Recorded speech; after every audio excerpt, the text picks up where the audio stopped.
Olá pessoal, sejam todos aí muito bem-vindos aqui ao nosso Cheio de Juros Online. Eu sou o professor Alex Mendes, sou professor de Economia e de Atualidade e nós vamos agora ver um curso para você a respeito daquilo que foi a atualidade no Brasil e no mundo dentro dos tópicos que são principais.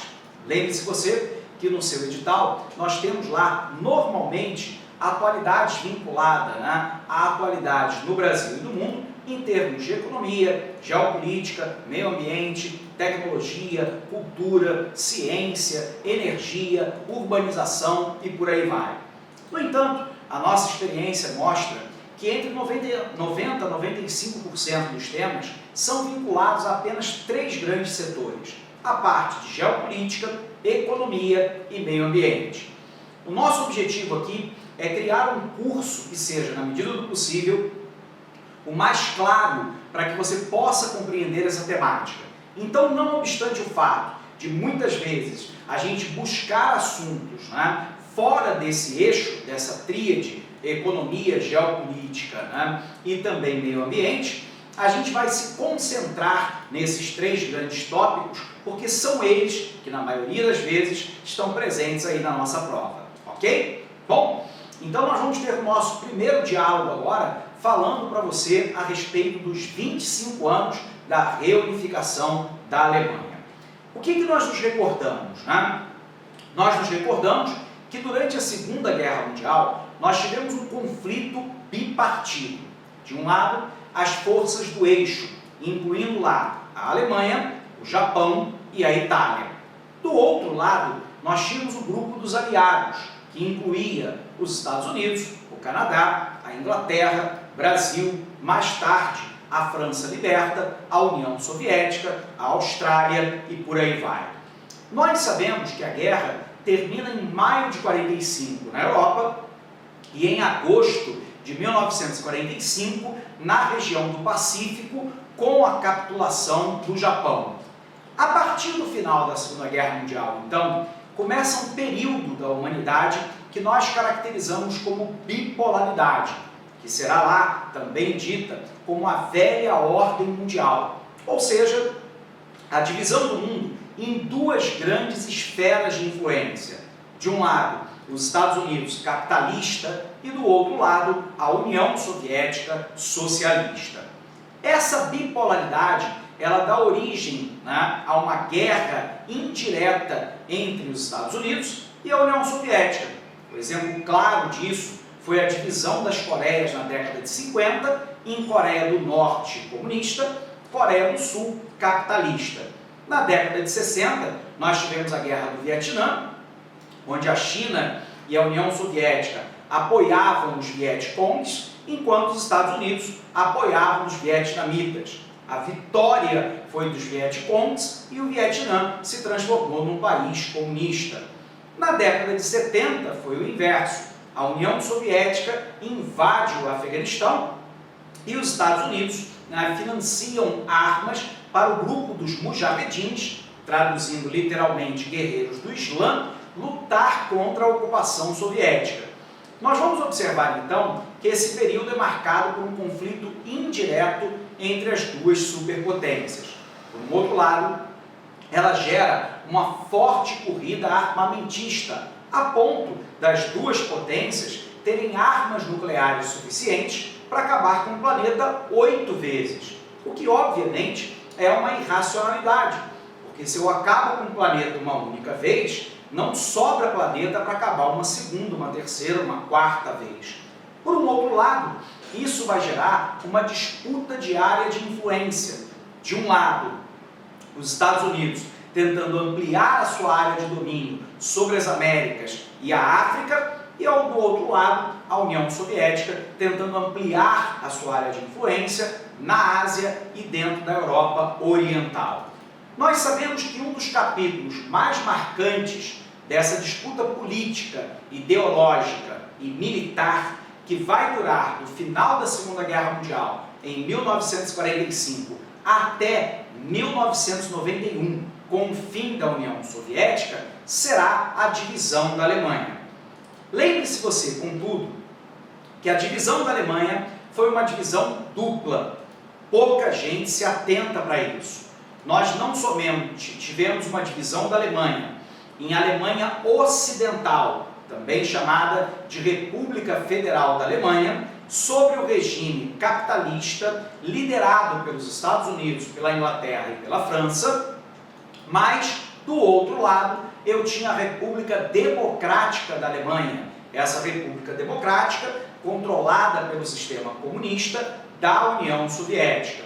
Porém, eu quero te lembrar que Berlim ficava no lado oriental, e assim Berlim, por ser um ícone da Alemanha, também foi dividida.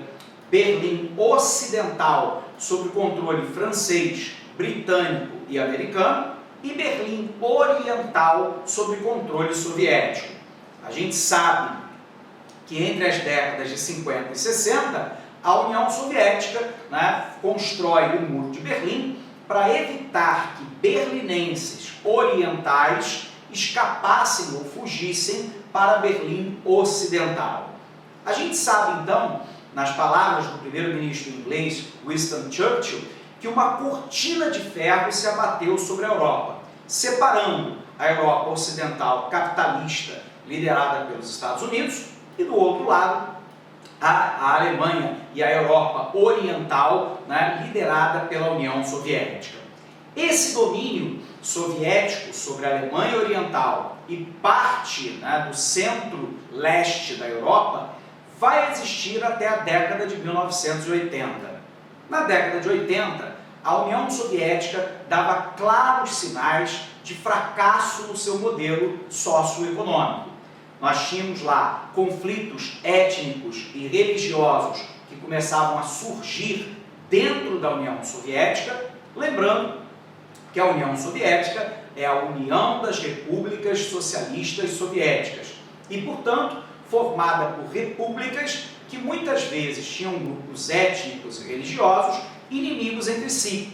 Um exemplo para você é que a Rússia é um país de etnia eslava e de população majoritariamente cristã ortodoxa, enquanto que, por exemplo, a população da Chechênia, que não conseguiu a sua emancipação até hoje, é uma população de origem islâmica e, portanto, de etnia que remeteu no passado aos árabes. A gente vai poder perceber, então, que o primeiro problema na década de 80 foram os problemas religiosos e étnicos. Somados a isso, a União Soviética conseguia botar primeiro o homem na órbita da Terra, construir um arsenal nuclear suficiente para acabar com o planeta, mas não conseguiu traduzir essa tecnologia para bens de consumo duráveis e não duráveis. Uma outra questão é que dentro da União Soviética não havia democracia direta. Você votava no candidato local, esse candidato local pré-aprovado pelo Partido Comunista votava no regional, que elegia o Politburo, que era o Comitê Supremo Soviético, que dava lá a palavra final em termos de economia, de política, meio ambiente e outras áreas. O problema é que quando eu tenho uma eleição indireta, eu não dou legitimidade para o governante. E aí, um outro grave problema era a falta de democracia e legitimidade do governo. Além disso, nós tínhamos elevadíssimos gastos militares da União Soviética. A União Soviética não conseguiu se inserir na terceira revolução industrial, revolução tecnocientífica e informacional.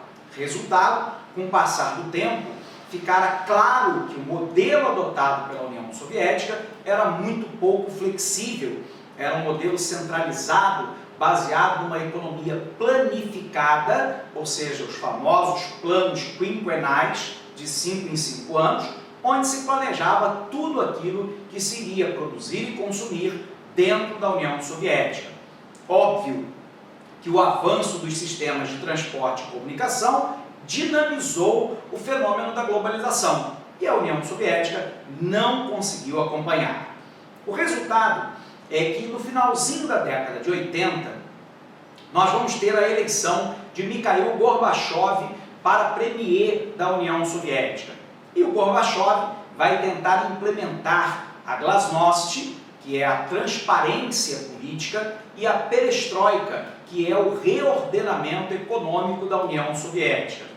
Ele, próprio Mikhail Gorbachev, enfrentará uma forte oposição de parte do parlamento, bem como dos militares da União Soviética. O resultado disso, foi que Mikhail Gorbachev, extremamente enfraquecido, não consegue levar adiante a sua proposta de reforma. Em 1989, a União Soviética concorda e permite a derrubada do Muro de Berlim. Por um outro lado, em 1990, nós vamos ter lá a reunificação da Alemanha num único país, agora sob controle democrático e capitalista. E no ano seguinte, em 1991, nós tivemos lá o fim da União Soviética. O resultado é que agora nós comemoramos os 25 anos da reunificação da Alemanha. A Alemanha, que hoje é a quarta maior potência econômica mundial. É um dos países que tem grande potencial exportador e de tecnologia em todo o mundo. Embora a gente saiba que a parte oriental, a leste da Alemanha, ainda tenha graves problemas de assimetria de desenvolvimento socioeconômico em relação à população do oeste da Alemanha, território antes controlado pelos americanos. Não obstante esse fato, nós temos a reunificação da Alemanha e, obviamente, o fato de que a Alemanha se torna, assim, uma grande potência econômica mundial. A Alemanha, que desde a reunificação, garante-se, afirma-se novamente como uma potência econômica, mas também como uma aliada de primeira hora dos Estados Unidos dentro da Europa. Então é muito importante que você compreenda que a partir da queda do Muro de Berlim, da reunificação da Alemanha e do fim da bipolaridade com o fim da União Soviética, nós começamos uma nova ordem mundial. E essa nova ordem mundial, calcada na ideia da multipolaridade. Os Estados Unidos, a União Europeia e, à época, o Japão, como as três principais potências mundiais. O foco do conflito muda de um conflito que antes, na bipolaridade, era um conflito militar, ideológico e político. A partir do fim da União Soviética, passa a ser um conflito basicamente econômico, financeiro e comercial. Esse novo período da nova ordem mundial vai até os atentados de 11 de setembro de 2001 nos Estados Unidos, quando então o presidente Bush inicia um novo período marcado pela unipolaridade americana. Os Estados Unidos se reafirmariam como a maior potência econômica, política e militar do mundo. Por um outro lado, desde a ascensão de Barack Obama, a partir de 2008 e 2009, nós temos uma nova ordem mundial que alguns autores definem como unimultipolaridade. Os Estados Unidos seriam a grande superpotência, por um outro lado, secundada e de maneira mais dialógica com a União Europeia, mas também com o Japão e, sobretudo, com um grupo de países emergentes, que é o grupo dos BRICS, Brasil, Rússia, Índia, China e África do Sul. Bacana, pessoal? Então vamos botar na tela para você esse esquema da ordem mundial, porque ele é muito importante compreendê-lo, e depois vamos fazer uma revisão junto ao nosso material. Ok? Tá valendo? Então vamos lá para o nosso material. Então, pessoal, o que nós falamos até aqui? Que durante a Segunda Guerra Mundial, que vai lá de 1939 a 1945, nós temos um conflito, de um lado, entre as forças do eixo, e do outro lado, o grupo dos aliados. Lembrando que as forças do eixo incluíam aí a Alemanha, a Itália e o Japão. Do outro lado, o grupo dos aliados, pegando países como os Estados Unidos, mas também o Canadá, a Inglaterra, Brasil e também a União Soviética. Lembrando que a União Soviética, portanto, durante a Segunda Guerra Mundial, era uma aliada dos Estados Unidos. Quando a guerra termina, em 1945, nós vamos ter de 1945 até 1991 o que nós chamamos de a velha ordem mundial.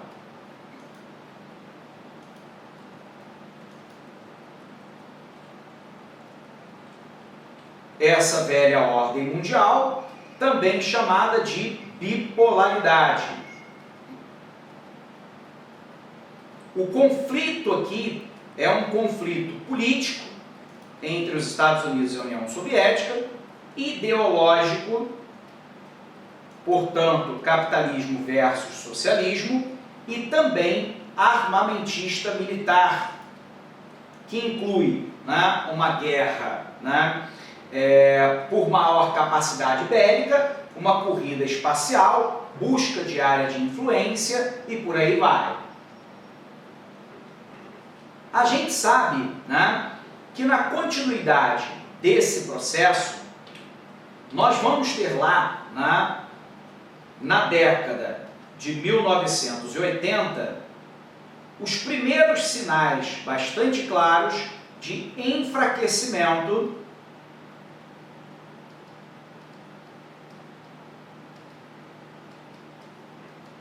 da União Soviética.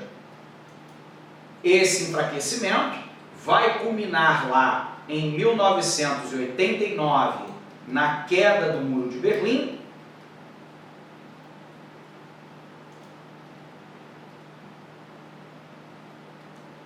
em 1990, na reunificação da Alemanha,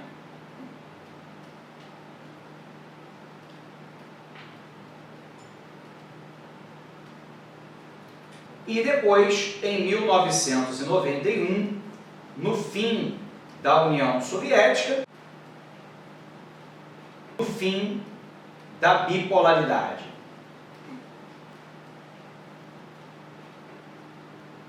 O que nós estamos nos recordando agora são os 25 anos da reunificação da Alemanha. Lembrando então que de 1991 até o ano de 2001, nós vamos viver a nova ordem mundial. E essa nova ordem mundial com três grandes polos, né, de influência. De um lado, os Estados Unidos, do outro lado, a União Europeia e do outro lado, o Japão. Esse conceito, né, de a nova ordem mundial, também chamado, né, de multipolaridade, ele se encerra nos ataques terroristas de 2001 contra os Estados Unidos, que até o período, né, de 2001 até mais ou menos 2008, o mundo vai viver a unipolaridade americana. Os Estados Unidos se reafirmando como maior potência econômica, política e militar. A partir de 2009 até o presente momento, portanto, durante o governo Barack Obama, alguns autores caracterizam que nós estamos vivendo a multipolaridade. Ou seja, os Estados Unidos permanecendo como uma superpotência mundial, porém, agora de maneira mais dialógica com as potências emergentes, dentre elas, de maneira muito especial, o grupo dos BRICS, Brasil, Rússia, Índia, China e África do Sul. Se compreendemos isso, pessoal, podemos então voltar lá para o nosso material. Então, vamos lá, né? Qual é o tópico aí que nos importa, né? São os 25 anos, né, da reunificação da Alemanha. A reunificação da Alemanha, que completa 25 anos, foi selada após um vertiginoso processo em que, em poucos meses, deu um fim pacífico a uma divisão de 4 décadas. Em 2 de outubro de 1990, pouco antes da meia-noite, o último chefe do governo da República Democrática Alemã, a Alemanha Oriental, definiu o fim do país como uma despedida sem lágrimas. O desfecho rápido e sem uma gota de sangue derramado pegou muitos de surpresa. Poucos anos antes, esse cenário só seria encarado como um sonho inverossímil. Em 31 de maio de 1990, o presidente soviético Mikhail Gorbachev cedeu e fez possível o chamado Tratado 2+4 entre os 2 estados alemães e as 4 potências aliadas, França, Reino Unido, Estados Unidos e a União Soviética, que aplanou o caminho para a reunificação. A porta estava aberta, mas não se sabia por quanto tempo, porque todo mundo sabia a fragilidade da posição de Gorbachev em seu país e, por isso, havia que se agir depressa. Assim, sem demora, em 23 de agosto de 1990, o parlamento da RDA votou a favor da integração do país à República Federal da Alemanha e no dia 31 do mesmo mês foi assinado o Tratado da Unidade, ratificado em setembro pelos parlamentos dos 2 países para sua aplicação efetiva em 3 de outubro, ou seja, há 25 anos atrás. Então, um mapinha aqui para ajudar você a pensar. A Alemanha Ocidental, também chamada de República Federal da Alemanha, cuja capital era Bonn, e a Alemanha Oriental, né, cuja capital era Dresden, tudo bem, principal cidade, onde nós tínhamos lá, dentro da Alemanha Oriental, o controle soviético. Porém, dentro do território da Alemanha Oriental, República Democrática da Alemanha, eu ainda tinha Berlim, que, portanto, foi dividida, né? Berlim Ocidental, né, separando o lado francês, britânico e americano, e Berlim Oriental, separando o setor soviético. Né? O Muro de Berlim cercava, né, Berlim Ocidental. E aí, uma imagem muito bacana do muro, né? Era um muro de mais de 3 metros, né, de largura, com minas terrestres e postos de observação, que permitiam, então, um monitoramento completo, evitando que berlinenses orientais passassem para a parte ocidental. Tudo bem? Bom, pessoal, dito isso, então, né, a gente vai encerrando essa aula para você. Esse tópico é um tópico particularmente importante, de geopolítica internacional, muita atenção na hora da prova, sobretudo sobre as ordens mundiais e o porquê da divisão e da reunificação da Alemanha. Lembre-se, né, com o fim do Muro de Berlim, a reunificação da Alemanha, nós vamos ter lá o fim da bipolaridade, da velha ordem mundial, e uma nova ordem se estabelecerá então no mundo, ok? Abraço grande para todos vocês, a gente há de se encontrar na próxima aula. Até lá!